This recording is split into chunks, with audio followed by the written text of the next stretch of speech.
Hi. Hello, everyone. My name is Murilo Karasinski. I'm a professor at PUC Paraná, Brazil.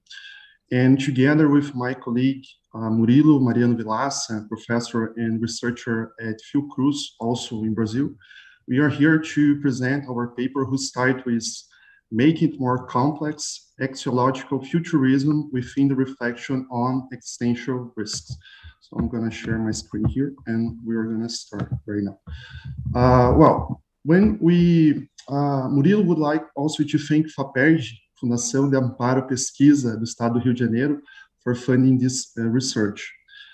In addressing existential risks in this presentation, we have in mind the possible serious and harmful effects of non-therapeutic use of emerging and converging technologies. Our orientation is on specific anthropogenic extinction factors, namely those that could cause catastrophic consequences and would be associated with so-called human enhancement technologies. To make the task of thinking about the issues of risks associated with interventions with enhancement purpose more complex, in addition, we draw attention to something that has been included in the debate recently, namely the concept of axiological futurism. And in summary, we aim to. So first one, we would like to argue that the concept of risk, which is central to the human enhancement debate, should neither be disregarded or underestimated, nor overestimated or used arbitrarily.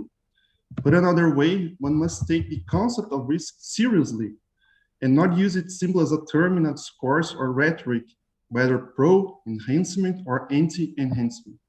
Two, highlight that the complexity and limits of anticipated consequence in the future time of an intervention in terms of risk, but also of benefit, become even more challenging if we consider that risk is closely related to the threat to something that is valued by us in the present time.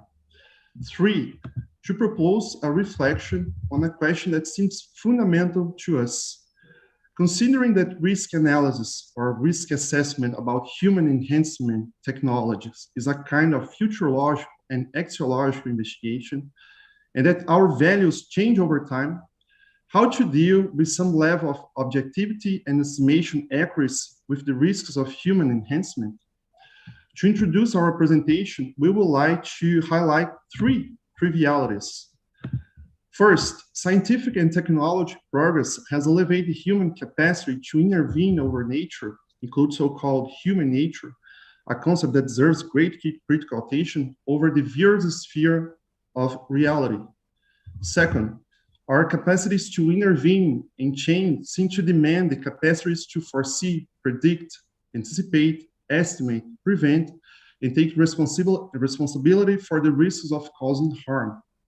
Third, human enhancement technologies point to unprecedented anthropotechnical possibilities and responsibilities. In our analysis, we assume that risk is one of the key concepts in debate about human enhancement technologies. On the other hand, despite such relevance, its theoretical epistemic importance is obscured by a non-technical but rhetorical use of the term. We understand that the concept of risk has largely become a kind of instrument of the bioconservative or anti-enhancement rhetoric, characterized by heuristics of fear, but it can also be subject to some misuse by those who take an overly optimistic stance regarding the benefits of technoscientific interventions aimed at human enhancement. Another important point that should be clarified by researchers concerns the magnitude of risk, which can vary in terms of scope, intensity, and probability, as proposed by Bostrom. In this sense, to preserve its epistemic value, the risk, as we have already said, should not be arbitrarily assessed, neither for less, underestimated, nor for more, overestimated.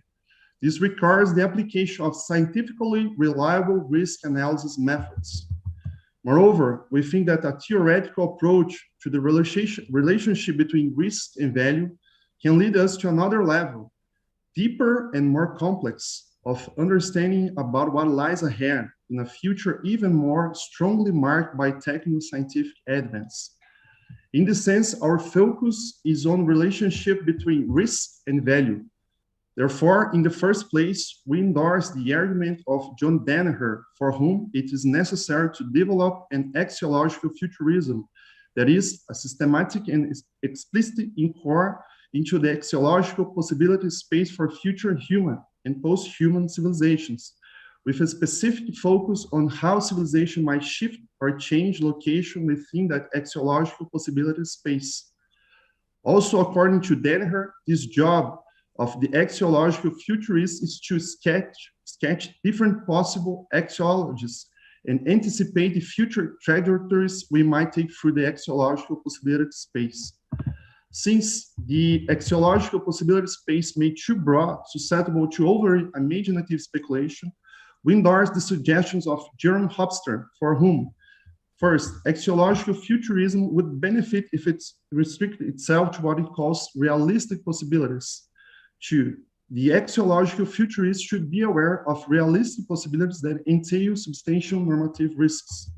It seems plausible then, in the wake of Hofstadter's thought, that axiological futurism adopts a historicized approach to moral change, which involves an analysis of the process of historical moralization and demoralization, the perception that morality evolves through social pressures, a deepening of what elements are involved in the stabilization and disruption of values, as well as the development of a more rigorous theoretical framework of how morality can change and what is predictive of moral change.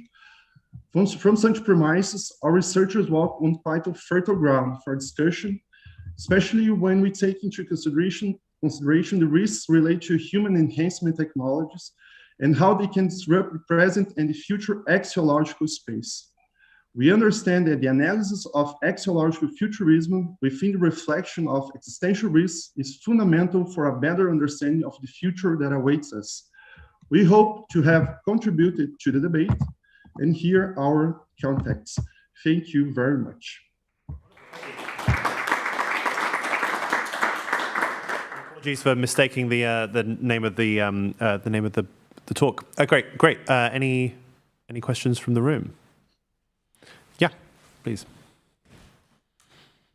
One of the interesting challenges in this space is, of course, what constitutes a realistic scenario. While some people are willing to say, oh yes, artificial intelligence and group intelligence, that's not realistic. But then human enhancement might be realistic. I certainly encountered many people thinking that, oh no, human enhancement is not realistic, even though that's actually being undertaken. So how do you define realism in this kind of discourse in order to help axiological futurism?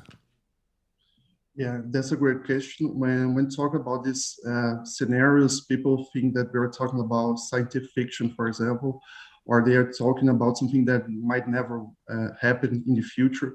So we are trying to make research that comes to a scientifically approach when it comes to risks. And this, of course, is our task. It's not so simple, and we have to manage all those objections, both coming from people that sees that this kind of discussion is like science fiction or things that will never happen. So we have we try to have this kind of approach in a scientifically way of thinking the futures, and risk cannot be just a hunch or something that we just say that will never happen. So that's the task, and we are trying to find solutions for this kind of answer, for example.